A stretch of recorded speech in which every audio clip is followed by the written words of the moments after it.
Chapter 7 Searching for Truth, a Miracle Man Unmasked.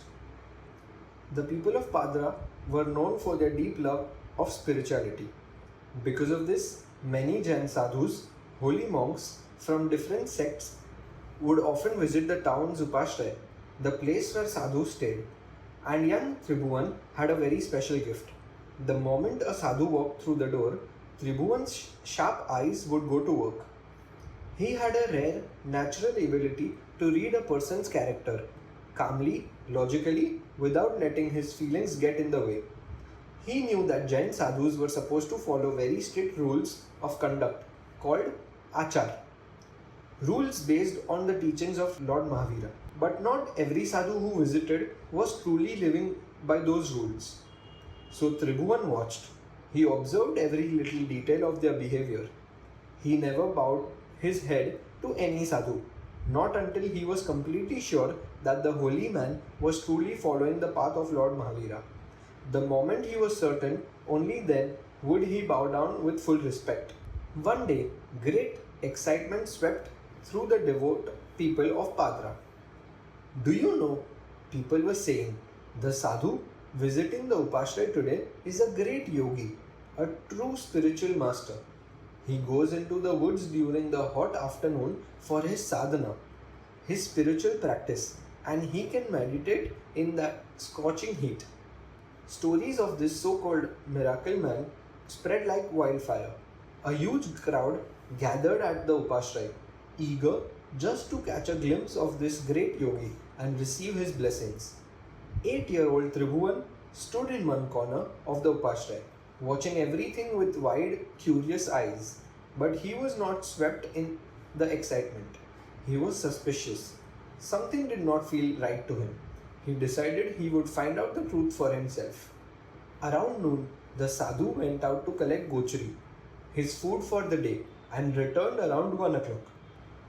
He looked at Tribhuvan and said warmly, "My child, you must be tired. You haven't had your lunch yet. Why don't you go home?" But Tribhuvan had a plan. "I want to listen to stories," he said with an innocent smile. "Will you please tell me some stories when I come back after lunch?" The sadhu shifted uncomfortably. No, I cannot. In the afternoon, I go to the woods for my sadhana." "Then will you please take me to the woods with you?" the young boy asked, not giving up. "No," the sadhu said firmly. "Small children should not go to the woods. There are many wild animals there." Tribhuvan went home, had a quick lunch, and went straight to the woods. He hid himself behind a tree, keeping a careful eye on the path. Around 2 o'clock, the sadhu came out of the upashraya. In one hand, he carried a dando, a wooden staff. In the other, a wooden water pot. He walked towards the wood, and Tribhuvan quietly followed him, keeping a safe distance. After a while, the so-called great yogi reached a huge tree. He looked around, left, right, making sure no one was watching. The area was calm and quiet. A cool breeze blew through the trees.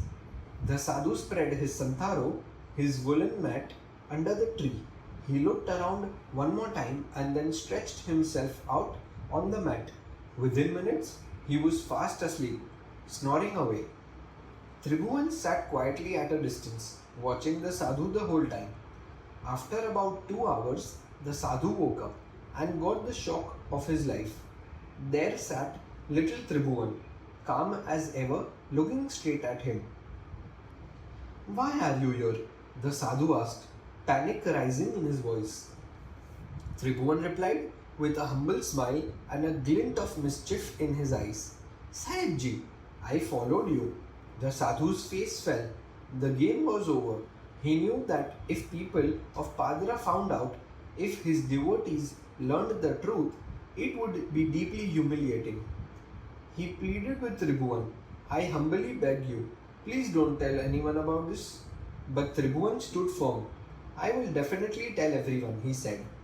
The sadhu begged again, so Tribhuvan offered him a way out. "If you leave today by Vihar, by walking away on foot as a true Jain monk should, then nobody will come to know." The sadhu had no choice. he left on Vihar. And the book reflects on this moment with a powerful question. How many adults would go to such lengths to find the truth about a sadhu? We do tremendous research before buying a house, choosing a school, or even picking a restaurant. But when it comes to choosing a spiritual guru, suddenly we think someone else knows better than us. This is how people neglect their own spiritual health. On one side, people claim to believe in science. On the other, they rush to those who supposedly perform miracles.